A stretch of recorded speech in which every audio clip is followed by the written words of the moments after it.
এইমাত্র পাওয়া দীর্ঘ ৭ ঘন্টার বৈঠক শেষে পে স্কেল নিয়ে কি বললেন অর্থ উপদেষ্টা? তো দর্শক, নবম পে স্কেলের আজকের সবচেয়ে বড় ব্রেকিং নিউজটি শেষ পর্যন্ত দেখুন এবং শুরুতেই চ্যানেলটি সাবস্ক্রাইব করে রাখুন পরবর্তীতে নবম পে স্কেলের সকল আপডেট সবার আগে পেতে। তো দর্শক, রাজধানীর সচিবালয়ে আজ দীর্ঘ ৭ ঘন্টা ধরে চলা বৈঠক শেষে সরকারি কর্মচারীদের পে স্কেল কার্যকরণ নিয়ে এক বিশেষ মন্তব্য করেছেন অর্থ উপদেষ্টা। বৈঠকে সরকারি কর্মচারী সংগঠনগুলোর শীর্ষ পর্যায়ের প্রতিনিধি উপস্থিত ছিলেন, পে কমিশন উপস্থিত ছিলেন। বৈঠকের মূল বিষয় ছিল নতুন পে স্কেলের সময়সূচি, বাজেটের সামঞ্জস্য, সম্ভাব্য অর্থায়ন এবং বিভিন্ন ভাতা ও বোনাসের সমন্বয়। অর্থ উপদেষ্টার বরাতে জানা গেছে, বৈঠকে পে স্কেল সংক্রান্ত চূড়ান্ত সিদ্ধান্ত নেওয়া সম্ভব হয়নি।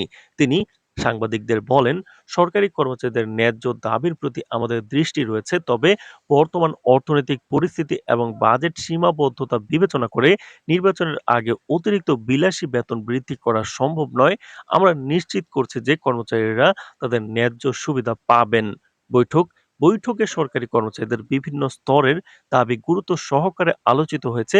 বিশেষত সব গ্রেডের কর্মচারীদের বেতন বৃদ্ধি, মহার্ঘতা এবং অন্যান্য ভাতা সংক্রান্ত বিষয়গুলো খুঁটিয়ে খুঁটিয়ে পরীক্ষা করা হয়েছে।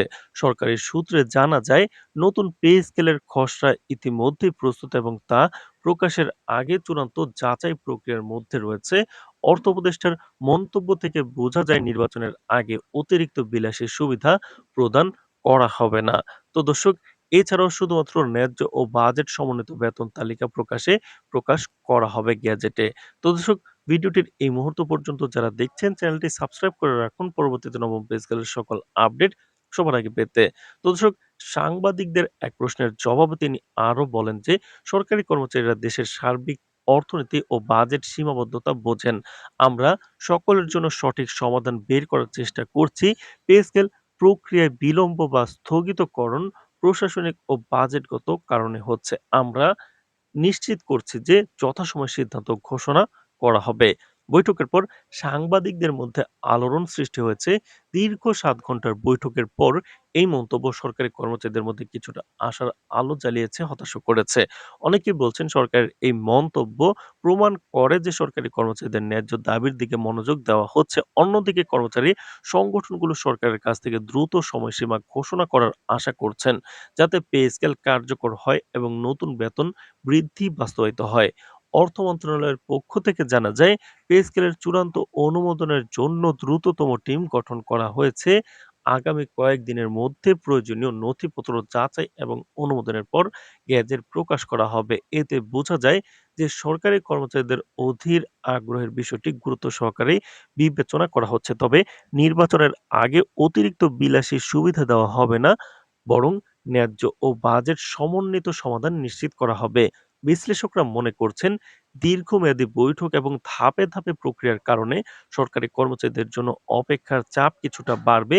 তবু অর্থ উপদেষ্টার আশ্বাস অনুযায়ী সরকার পরিস্থিতি নিয়ন্ত্রণের মধ্যে রেখেছে এবং ন্যায্য সমাধান নিশ্চিত করবে। সরকারের এই পদক্ষেপ সরকারি কর্মচারীদের মনোবল বাড়াতে গুরুত্বপূর্ণ ভূমিকা রাখবে এবং অর্থনীতির সঙ্গে সামঞ্জস্য রেখে বাজেটের নিরাপত্তাও নিশ্চিত করবে। তো দর্শক, ভিডিওটির এই মুহূর্ত পর্যন্ত যারা দেখছেন, চ্যানেলটি সাবস্ক্রাইব করে রাখুন পরবর্তীতে নবম পে স্কেলের যে কোনো গুরুত্বপূর্ণ আপডেট সবার আগে পেতে।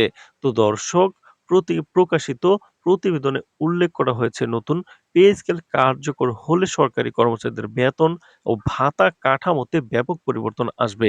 এতে মধ্যবিত্ত এবং নিম্নবিত্ত সরকারি কর্মচারীদের জীবনে ইতিবাচক প্রভাব পড়বে।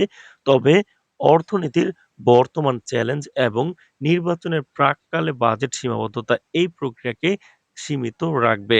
সারসংক্ষেপে বলা যায়, আজকের বৈঠক এবং অর্থ উপদেশের মন্তব্য সরকারি কর্মচারীদের জন্য আশা এবং অনিশ্চয়তার মিশ্রণ তৈরি করেছে।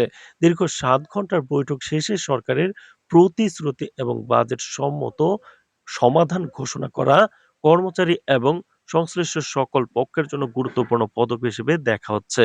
তো দর্শক, নবম পে স্কেল নিয়ে কিন্তু গুরুত্বপূর্ণ একটি বৈঠক হওয়ার কথা রয়েছে আগামী ১৯ তারিখ এবং ২১ তারিখ। একটি আন্দোলনও হওয়ার কথা রয়েছে। সকল আপডেট জানাবো।